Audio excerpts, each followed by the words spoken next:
Sexta-feira à noite, laboratório, incubadora a 21 graus Celsius, fermentação do tipo Ale.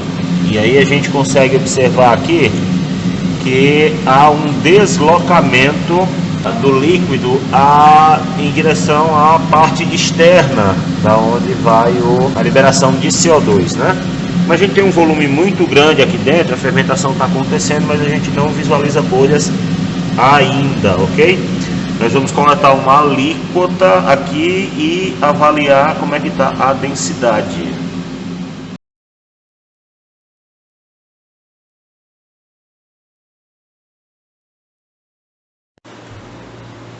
Estamos aqui no quarto dia, indo para 96 horas de fermentação. Já coletamos, eu e a Eliana, aqui uma alíquota então da nossa cerveja. Pode ver que ela fica uma cerveja realmente bem avermelhada. E fizemos a leitura da densidade ainda usando o refratômetro, né?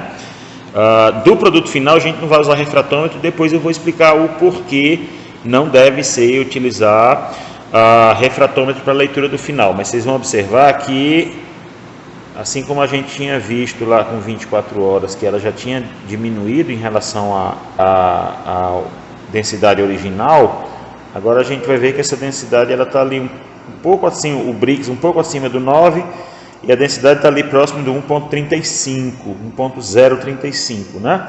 A gente agora vai preparar essas amostras para fazer açúcar redutor e concentração de proteínas, ok?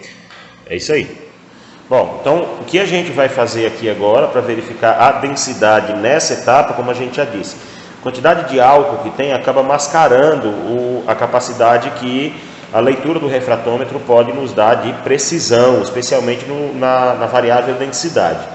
Então a Eliana está agora coletando aqui 200 ml da nossa cerveja. Corta o coração, porque essas 200 ml vão fazer falta no final, né? Seria aí quase meio copo de cerveja que não vão estar presentes no produto final. Mas, para a gente verificar a densidade, o correto é que nós passamos com um densímetro, que é esse equipamento aqui, né?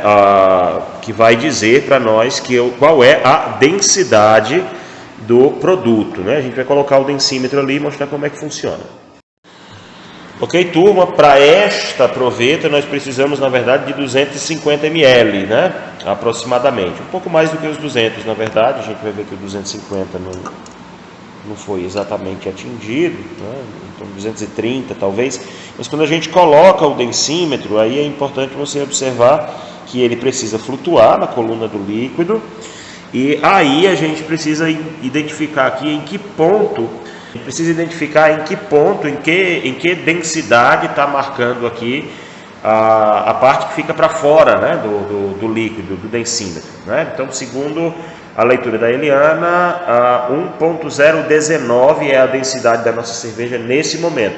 Se a gente lembrar bem, o refratômetro estava dando 1.35, 1.36 aproximadamente, né? Então a gente já entende que aquela leitura é uma leitura viciada por tudo que tem, por todos os outros componentes que interferem na refração da luz através do refratômetro, né? Usando o densímetro, aí a gente tem uma leitura mais apurada.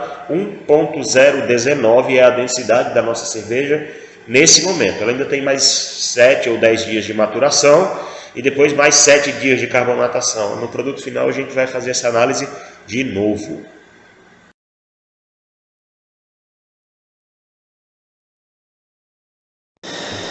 Transferência da American IPA do balde de fermentação para o balde de maturação, ok? Ter o cuidado de expor o mínimo possível isso ao ar atmosférico. Então eu estou botando lá na parede porque eu não tenho uma mangueirinha. Se tivesse uma mangueirinha para colocar lá no fundo para evitar esse turbilhonamento que pode se fazer, o ideal seria isso, né? Então nesse balde que ele está aqui, devidamente higienizado, os nossos quase 10 litros de cerveja vão ficar ali pelo menos uma semana na temperatura de geladeira, coisa de 3 graus, 2 graus, ok? Final da transfega. Então aqui, eu quero que vocês observem que no final do balde ali, a gente tem muita levedura, por exemplo, sobre a torneira do balde, né? A gente tem muita levedura que está ali aderida lá onde estava a marca do líquido. Mas quero mostrar para vocês uma coisa interessante.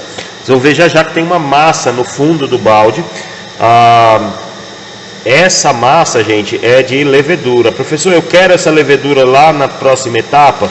Não, essa levedura está morta, né? Ela não está mais entre nós. Que levedura que me interessa? Aquela levedura que estava viável e suspensa na coluna de líquido da nossa cerveja, ok? Então aqui, ó, essa levedura aí que está aí, tem alguém vivo? Tem. E eu poderia inclusive usá-la, reciclá-la para uma próxima fermentação. Não vai acontecer dessa vez, ok? Ó, final da Transpego aqui. Enquanto a Eliana prepara ali as amostras para a gente fazer a dosagem de proteína e já está fervendo ali o DNS para dosar o açúcar redutor, vou mostrar para vocês aqui o que ficou de volume morto no nosso balde. Um pouco mais do que 800 ml, 850 ml talvez, foi o que a gente conseguiu recuperar de massa de fermento. Como eu já disse para vocês, eu poderia aproveitar isso aqui, guardava esse material na geladeira até uma semana. Já me disseram até que mais de um mês, eu nunca testei, mas até uma semana esse material ainda fica viável para ser usado numa nova fermentação, né? O primeiro balde agora aqui, basta que seja lavado, ok?